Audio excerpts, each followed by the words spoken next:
Hello दोस्तों, नमस्कार। आज की इस वीडियो में हम देखेंगे कुछ महत्वपूर्ण धाराएं एवं उनके बारे में जानेंगे कि जैसे आपने देखा होगा कि फलाने फलाने को इस धारा के अंतर्गत गिरफ्तार किया गया, न्यूज़ में आता रहता है। ठीक है, जैसे कोई मर्डर होता है, कोई हत्या होता है, कोई भी मतलब वो होता है तो उसमें दिया जाता है कि पुलिस वाले ने 302 की धारा लगाकर जेल भेज दिया, या फिर 376 लगाया, 375 लगाया। आपने सब देखा होगा, लेकिन इसका मतलब क्या होता है? क्या आपने कभी सोचा है कि जो धारा बताया जाता है उसका मतलब क्या होता है? तो देखिए और ध्यान से देखिएगा। अगर कहीं कोई कमी नज़र आएगी तो कमेंट ज़रूर करिएगा, और इस वीडियो को लास्ट तक देखिएगा। ये हमारी कुछ आपसे विशेष रिक्वेस्ट रहेगी। भाई देखिए, अगर रात्रि में हम 12 बजे तक चिल्ला चिल्ला के आपको ये सब जानकारी पहुंचा रहे हैं तो आपका भी कुछ कर्तव्य होता है कि इस वीडियो को लाइक कर दें और कम से कम अपने 2-3 मित्रों में शेयर कर दें, जिससे कि उन्हें भी जानकारी मिल सके। अक्सर आप लोग जानते होंगे, ठीक है, जो लोग नहीं जानते उन तक भी जानकारी पहुँचाइए, ये आपका अपना कर्तव्य है। ठीक है, तो चलिए देखते हैं आगे। जानिए IPS में धाराओं का मतलब। ठीक है, देखिए भागिए नहीं भाई, देखिए भाग रहा है ये थोड़ा सा, जैसा कि आप जान रहे हैं हमने इसको इकट्ठा करके रखा हुआ है। ठीक है, तो IPS में धाराओं का मतलब धारा 307। दोस्तों, अगर आप किसी को जान से मारने की कोशिश करते हैं तो हत्या की कोशिश करना भी धारा 307 के अंतर्गत आता है और आपको लंबे समय के लिए कारावास मिल सकती है। ठीक है, तो ऐसा कभी मत करिएगा। अगला है धारा 302। अगर आपने किसी का मर्डर कर दिया, यानी कि किसी ने किसी का मर्डर कर दिया, सॉरी अब आपको नहीं बोलेंगे। ठीक है, अगर किसी ने किसी का मर्डर कर दिया है तो उसके ऊपर धारा 302 लगाई जाती है। ठीक है, अगर कहीं पेपर में निकल रहा है, न्यूज़ में आ रहा है कि किसी को अगर धारा 302 के अंतर्गत गिरफ्तार किया गया, इसका मतलब उसने किसी की हत्या किया हुआ है। ठीक है, बलात्कार, जो कि आजकल पेपर में देख रहे हैं, आम बात हो चुकी है दोस्तों, ये धारा 376 के अंतर्गत आता है। ठीक है, धारा 395 के अंतर्गत डकैती चोरी के अंतर्गत धारा 395 आती है। अगर किसी को 395 के अंतर्गत गिरफ्तार किया जाता है, जेल भेजा जाता है, इसका मतलब उसने किसी के घर में चोरी या डकैती डाली थी। ठीक है, और धारा 377 अप्राकृतिक कृत्य। अप्राकृतिक कृत्य मतलब जैसे आपने इस उदाहरण को देखा होगा और अच्छे से समझ सकते हैं। दिल्ली की जो 16 दिसंबर की निर्भया कांड की घटना हुई थी 16 दिसंबर 2012 को दोस्तों, उसमें अप्राकृतिक कृत्य हुआ था, जिसमें लोहे की राड का उपयोग किया गया था और शराब और दारू की बोतलों का प्रयोग किया गया था। और इन सब चीज़ों को इन जो भेड़िए थे, कुत्ते थे, इन लोगों ने क्या किया था, उस लड़की के प्राइवेट पार्ट्स में डाल दिया था। अब आप इसको समझ सकते हैं अप्राकृतिक कृत्य क्या होता है। ठीक है, अगला धारा 396। ठीक है, धारा 396 क्या होता है?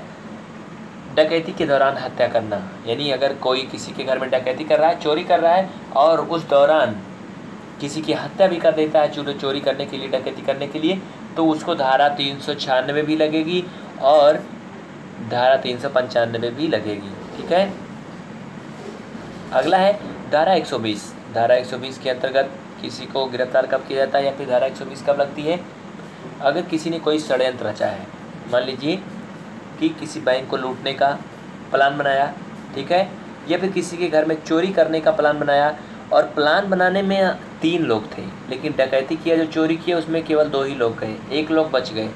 तो दोस्तों, जो चोरी डकैती किया उसके ऊपर तो 396-95 लगेगी ही। ठीक है, लेकिन जो षड्यंत्र बनाने में एक बंदा बैठा था उसके ऊपर भी धारा 120 लगाई जाएगी। ठीक है, क्योंकि वो उस टीम में शामिल था पंचायत में, जहाँ पर वो चोरी या फिर डकैती का षड्यंत्र बनाया गया। ठीक है, धारा 365 अपहरण। देखिए, बहुत से लोग क्या करते हैं, बहुत से बच्चों का या फिर किसी महिला या फिर लड़की का अपहरण कर लेते हैं, तो इस कुकृत्य के लिए क्या होता है, धारा 365 लगाई जाती है। ठीक है, सबूत मिटाना।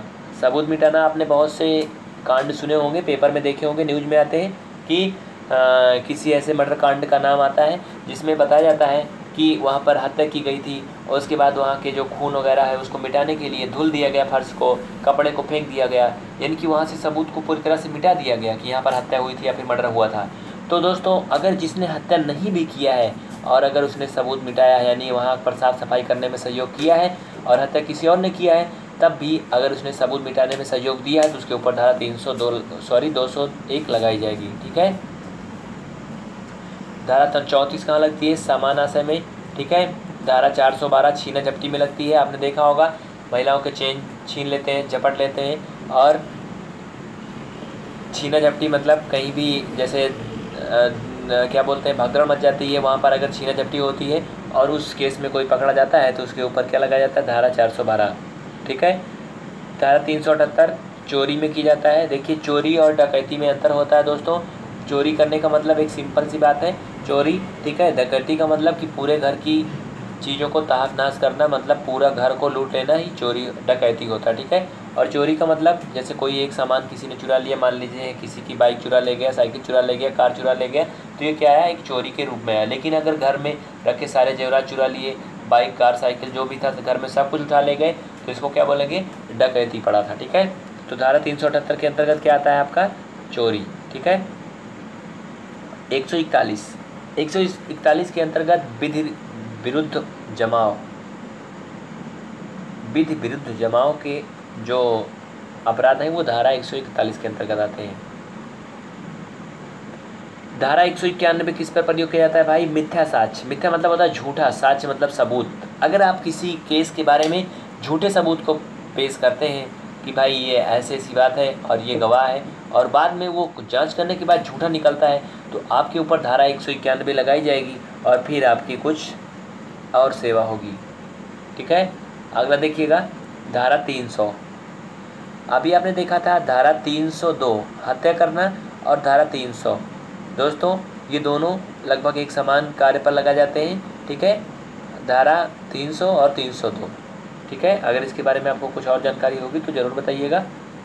अगला धारा 309 आत्महत्या की कोशिश करना। दोस्तों आपकी ज़िंदगी भी जो है वो आपके हाथ में नहीं है। अगर आप मरने की कोशिश करते हैं, किसी को नहीं मारते हैं, खुद मरने की कोशिश करते हैं, फांसी लगाने की कोशिश करते हैं, नदी में कूदने की कोशिश करते हैं, आग लगाने की कोशिश करते हैं, तब भी आपको कैद किया जाएगा और आपके ऊपर धारा 309 लगाई जाएगी। ठीक है।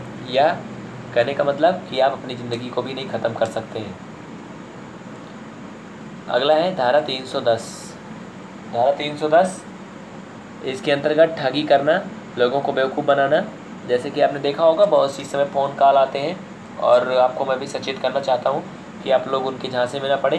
फ़ोन कॉल में कुछ ऐसा होता है, सर आपका ATM कार्ड ब्लॉक हो गया है, कृपया आप अपना ATM कार्ड का नंबर बताएं, या फिर आप अपना पिन बताएं, अकाउंट नंबर बताएं, मोबाइल नंबर बताएं, क्या आप ATM कार्ड को चालू करना चाहते हैं, जल्दी बताएं, नहीं तो आपका ATM कार्ड एकदम से ब्लॉक कर दिया जाएगा, फिर कभी नहीं चालू होगा। तो कुछ ऐसे बेवकूफ़ भाई होते हैं हमारे जो फटाफट सब कुछ बता देते हैं, और बाद में मैसेज आता है कि योर अकाउंट मतलब कि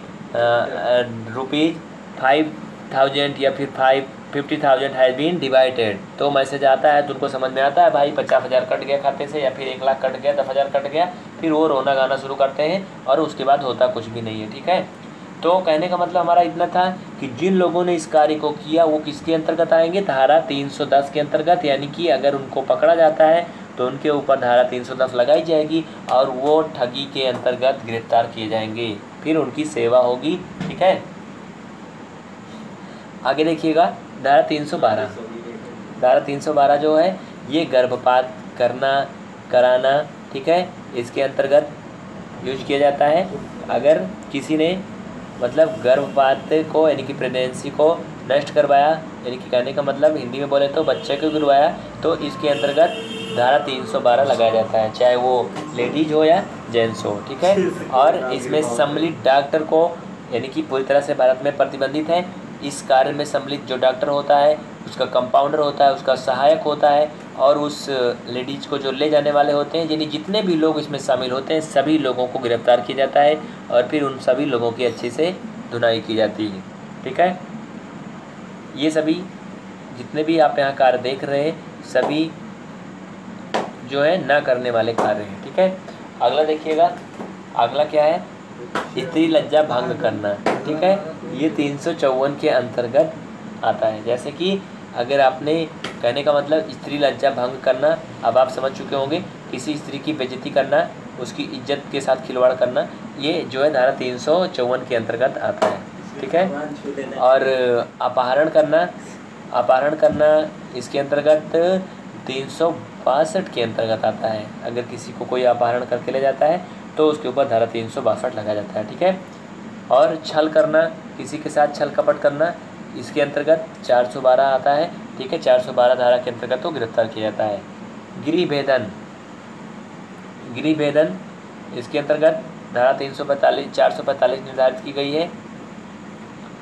और दोस्तों, पति पत्नी के जीवन काल में पुनः विवाह करना, अगर आपकी पत्नी या फिर आपकी पति पहले से प्रेजेंट है और उसके होते हुए आप दूसरी शादी करते हैं तो आपको भारत में धारा 494 के अंतर्गत गिरफ्तार किया जाएगा।